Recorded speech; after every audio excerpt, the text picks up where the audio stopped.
Flowing out of Africa, the billions of dollars lost through scams and corruption. From big business to organised crime, it deprives African nations of vital investment. On Inside Story, are governments the victims or part of the problem?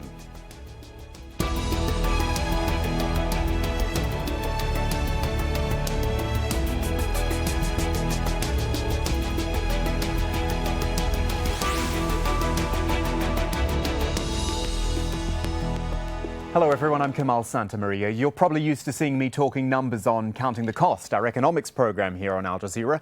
Well, we're bringing it to Inside Story today, a new report on how much money Africa is illegally losing each year. It comes from a joint United Nations African Union panel, and it has some pretty astonishing headline numbers. $1 trillion, that is, a one with 12 zeros after it, has flowed illegally out of Africa in the last 50 years. And what makes that number more extraordinary is that it's roughly the same amount as all the official development assistance that's come in during the same time. According to the report, right now, Africa's losing as much as $60 billion a year in what is called illicit financial flows.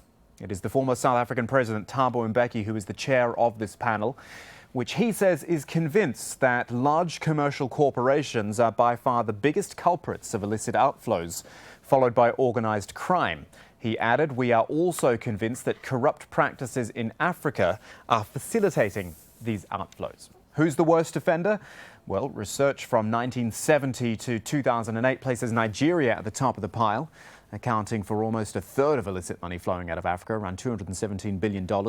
Next, as you see, is Egypt, losing more than $100 billion. It is followed by South Africa, Morocco and Angola.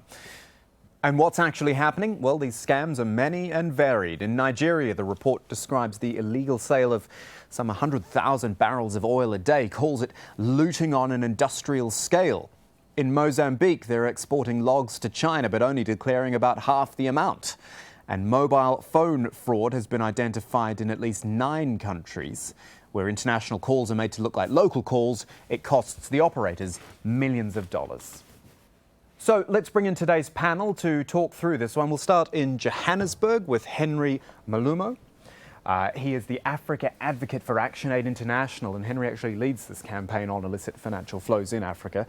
In London is Razia Khan, Head of Africa Research at Standard Chartered. She works with finance ministers and African central banks and other institutions, so she's very well placed. And in Berlin, rounding out the panel, is Paul Bonoba. He is Transparency International Senior Program Coordinator for East Africa. Big welcome to all three of you. Thank you for your time today. First question, and well, this is kind of for everyone, and I'll go through you one by one. Does anyone disagree with anything in this report? Does anyone think it's too harsh? Does anyone think it's Africa bashing? Does it go too far? Razia, let me start with you, just quickly. No, I think it's long been known that the problem of illicit financial outflows for Africa especially has exerted a great cost to the region. The point was made in the report just published that even though we can be more upbeat about Africa's achieved GDP growth rate these days, 5%, that's still falling far short of the kind of growth that is needed to be transformational of prospects. And of course, we all know the key reasons holding back growth. Infrastructure, even though there's a lot more money going into it, there are still constraints in terms of financing. That makes it all the more important to look at these leakages. Right, we'll come back to you in a moment. Henry, let me bring you in Johannesburg. Are you happy, well, not happy with this report, but is it on the money, so to speak? Well, I think the report itself brings Africa at a very important turning point. To say the report has been harsh, I think it's a very big no. In fact, it's actually been very diplomatic and humble in the way they've projected the levels of outflows from Africa. I mean, you probably, have, looked at a report and looked at the $50 billion as the minimum. I mean, a number of other reports actually look at way over $100 billion a year that the continent is losing. Extraordinary, isn't it? Paul Bonoba in Berlin, your thoughts, your early thoughts. It is. Yeah, thank you very much. I think I agree with Henry just there. This report is welcome. I don't think it's harsh. I actually think in terms of the timing, this report is quite timely. It comes at a time when our leaders are getting together to see about financing for another period. And to discuss financing. It's good to discuss alternative methods, and this report helps point to the losses. In terms of the assignment that this panel had, the panel was looking at telling us the scale of the problem, and I think they've done that, and looking at some of the methods in which we are losing, the way the continent is losing in terms of these outflows, and they've done that. And it's the first time that this piece of work is coming together in one place. So the report is actually quite welcome. Okay, this is all good to hear. Good start. So let's actually, Paul, I'll stay with you just for my next question. And it's a very, very simple question of why. Why is it? I mean, there are transparency problems. There is corporate and government corruption all over the world. But it seems to be particularly prevalent in Africa. Can you give me any thoughts as to why that is? Thank you very much again. I think in terms of the Africa as a continent has quite a number of distinctions from a number of other developing places. The report, if I may go back to the report a bit, the report tells us about the total outflows from Africa, and this appears to be an African problem when you describe it. But I think that is because of the focus on Africa. That this report is actually... Oh, no, of course. This is particularly focused on Africa. But I'll tell you, I looked further down into that report and they showed a map of data they'd collected from all over the world. And it clearly showed, when looking at it as a percentage of GDP, that it was worse in African countries. I guess that's the point I'm making here. Yes, and it's quite true. The report also tells us that corruption, which is, again, for Transparency International, quite an important... It's our focus. That's what we're looking into. Corruption is a cross-cutting issue against all the three areas which you talked about in the beginning: commerce, crime, and then corruption. And corruption cuts across all these. And corruption, as we look at it, we also look at governance, the governance of our different countries. And the problem of governance, where we have a serious governance problem, then we have low controls, we have problems with institutions and institutional setups, we have problems with laws and the implementation of those laws. So that again points to where that problem exists as corruption and all those dimensions I'm mentioning, and then leading to a problem with the outflows. But I must say that this is a global problem. It's, it is. When the report also points to where the resources go. So it's outflows from Africa, exactly. But they're also destination places. And that's it's a point. A two-way traffic. That's a point I'm going to pick up on later. Who needs to be dealing with it? Okay, so I'll stop you there because that's a point I'm going to pick up on a little bit later. Razi, let me bring you back in here.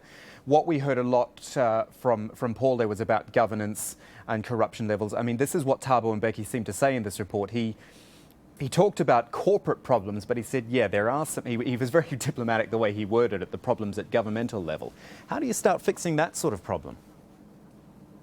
Well, clearly it's something that is going to take a long-term effort to try to rectify. I think what would make for a very interesting next step in terms of looking at illicit financial outflows is looking at the governance environment in Africa itself. We know about the faster growth rate that we've seen in the region that is very closely associated with improved policy making, but has this had a meaningful impact in terms of the amount of transfer pricing that takes place, other illicit outflows? Are we seeing any strong correlation between an improved governance environment domestically and perhaps some of these outflows diminishing over time? Well, this report would suggest we aren't seeing that. We aren't seeing an improvement. Or is this actually coming off a low base and it actually is getting better? I think part of the problem is that we've seen too short a period of this outperformance of African economies to be able to tell for sure. A lot of the scope of the report is over the long term. It does concede that currently this is still an issue, and to frame it slightly differently, if you compare Africa's development record relative to other developing regions, East Asia, for example, we're not troubled by the fact that East Asia has exported a lot. It's created a surplus that has been reinvested, if you like. Investment rates are very high, and that drives faster growth. In Africa, we tend to think of it as a capital short region. To use the sort of terms that economists would look at, would say most African countries have current account deficits, the idea being that they're not exporting as much as they should, they're importing more, and therefore there's some sort of an imbalance. But it could be that for many countries, they're just not able to count the exports properly. So this is something that does deserve greater attention. Henry, in Johannesburg, let me come back to you. And I want to quote you something from Thabo Mbeki in this report. He says, African governments lack the institutions and expertise to spot and stop capital flight. Is that a fair assessment? Well, it is, and as ActionAid, we agree with that. If you look at the losses on the continent, the aspect on corruption, it is a smaller percentage compared to the activities of commercial entities. But critically, in terms of quantifying how much we're losing, the governments currently do not have the kind of capacity to deal with that. And therefore, that's why we are saying in resolving this, we're calling on developed countries to be able to support Africa with this capacity so that Africa can be able to quantify. But beyond that, if you look at some of the agreements that Africa has signed with a lot of these developed countries, these agreements go as far as 50 years, when Africa did not have the capacity to appreciate and better understand the details of these contracts. And in addition to that, you still have a scenario where a lot of these multinational companies come with highly qualified lawyers against some of our lawyers on the continent that may not have the same capacity to engage, to even challenge. So clearly the issue of capacity is an important one, and that those friends of Africa, especially the genuine countries, more so the recipients of these monies, should actually look at this as a way of payback, a way of bringing back to Africa what has been stolen in form of developing Africa's capacity to be able to stop the leaks. I'll tell all three of you listen to this, because this is when I tweeted about the show earlier in the day.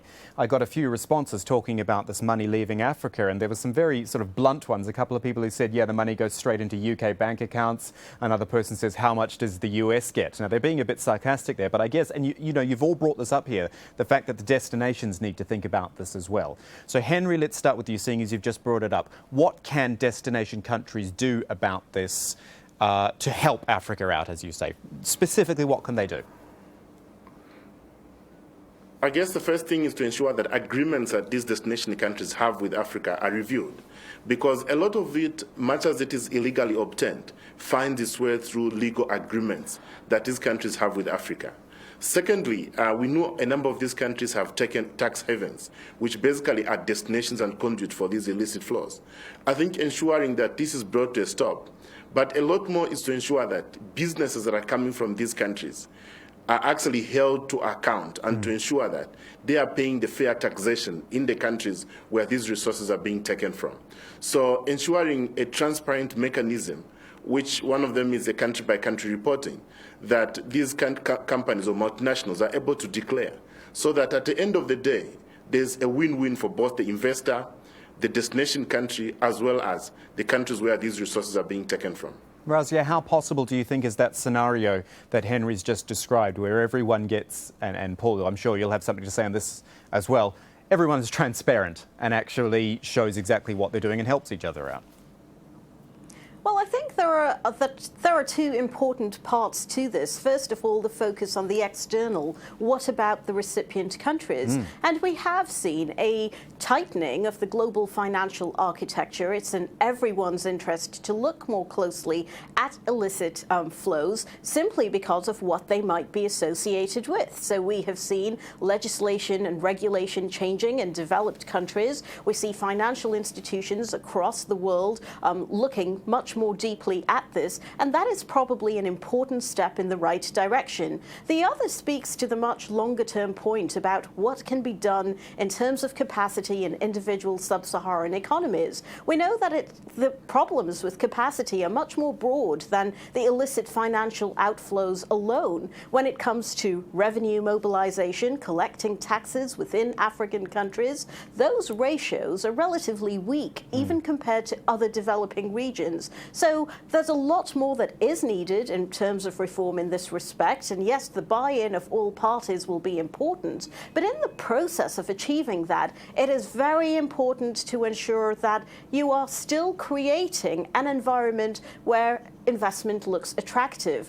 I think in terms of operational risks, one of the issues that might be highlighted is clearly governments are looking at this and taking it more seriously, but governments also have to be careful in terms of implementation so that things are never misrepresented as perhaps a meaningful deterioration in the investment environment that might actually deter new investments.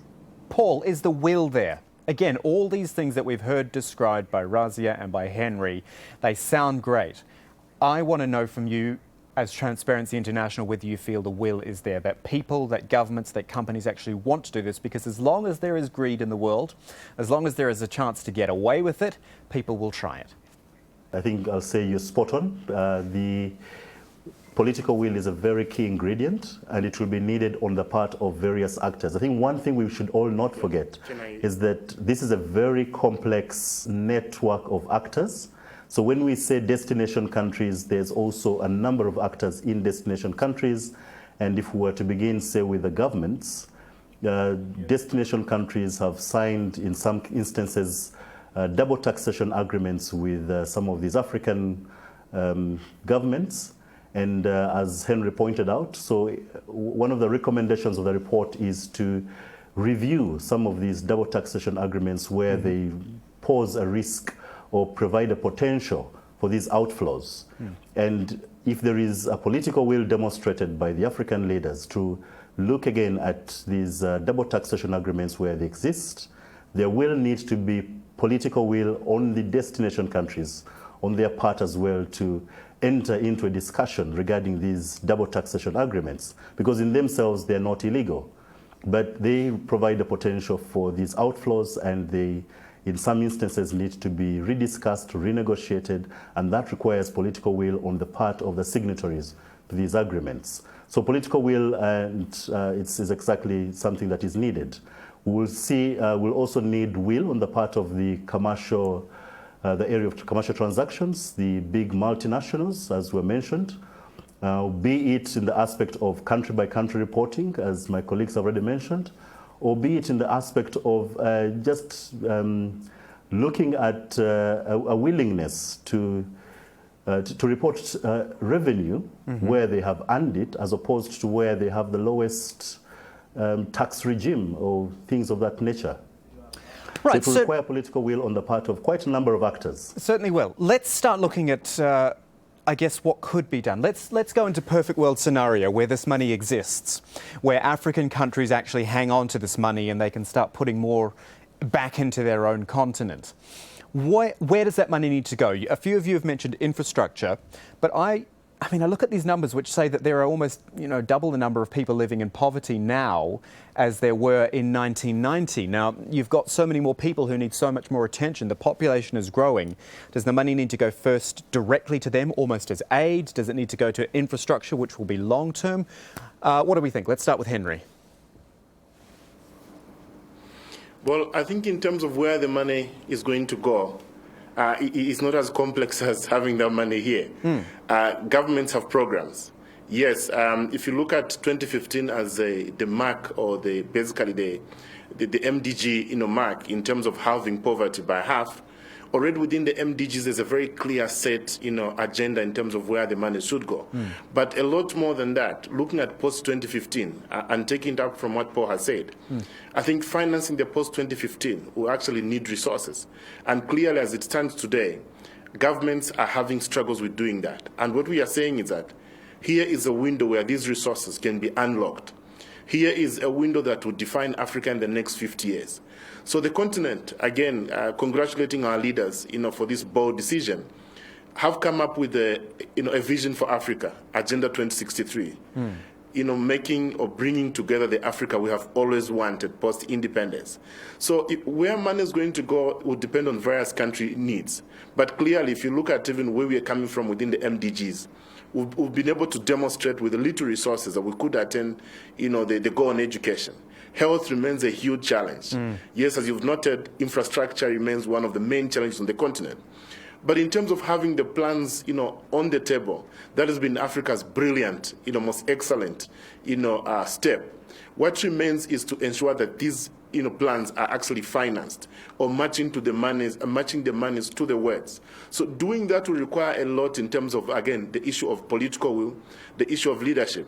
And in fact, what is going to make this turning point a reality for many Africans is if our leaders on the continent and beyond will be able to implement the key recommendations that are coming out of this report. Razia, what are your thoughts on where the money needs to go and what could be done with it? I think you might have brought up the issue earlier that, there's been about sort of 5% growth in a lot of African countries since the year 2000, which is good, but you've got double-digit growth in Asia and places like that. Africa has, and I think Henry used this phrase, it's got a lot to be unlocked.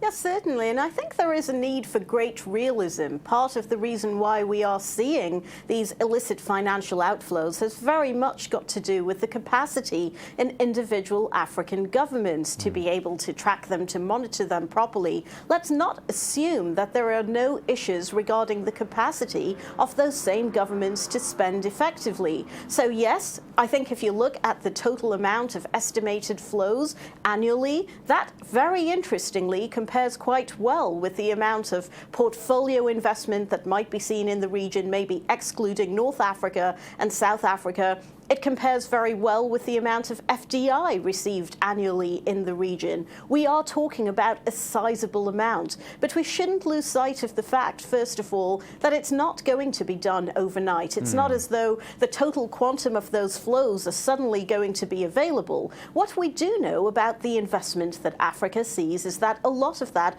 will be directed to infrastructure and other projects simply because it's very difficult for that type of investment to have an explicit anti-poverty aim. And that suggests that maybe to the extent that there are other resources available, maybe that's where the emphasis should be, looking at those areas that are not currently being filled by the rising levels of private sector investment that Africa is currently seeing.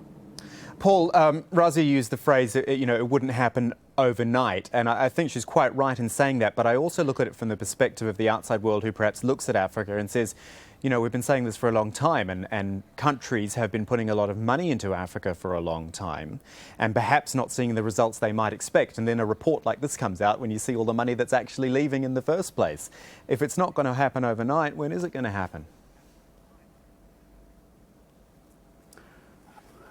Good question. Yeah, I've put you on the spot there, haven't I? In terms of, in terms of the amount of money being invested in Africa, you are absolutely right. And looking at just one phrase from this report, the section that talks about the period between 1970 and 2008, it's just a shocking figure. Between 1970 and 2008, the amount of outflows from Africa is 3 times the amount of investment inflows into Africa and during that period. So it's true, African governments and all these plans that we're talking about, that Henry has mentioned, and currently we're talking about financing the post-2015 plans, African governments have struggled with finding resources to provide services to people. And some of that has resulted in a lot of support, in a lot of aid, but just looking at the fact that the amount of that aid in that period, the amount of that aid given is actually much smaller than the amount of resources leaving the continent. I think that's something that for me is something to look at, to reawaken and see if the resources that are leaving were able to be retained. Yeah. A number of the finances of these plans and development plans we're talking about in a number of countries should be possible. What an interesting discussion this has been. Henry Malumo in Johannesburg. And that should happen soon. Razia Khan in London and Paul Bonobo in Berlin. Thank you, all three of you, for your time. And thank you for joining us. If you've got anything to add to today's show, you can go to our programs page. It is, of course, at aljazeera.com, or you can hop on your social media platform of choice. Comments can be posted at facebook.com/AJ Inside Story, or hop on Twitter and send your tweets to @AJ Inside Story. I'm Kamal Santamaria from the whole Inside Story team. Thanks for your company. We'll see you again soon.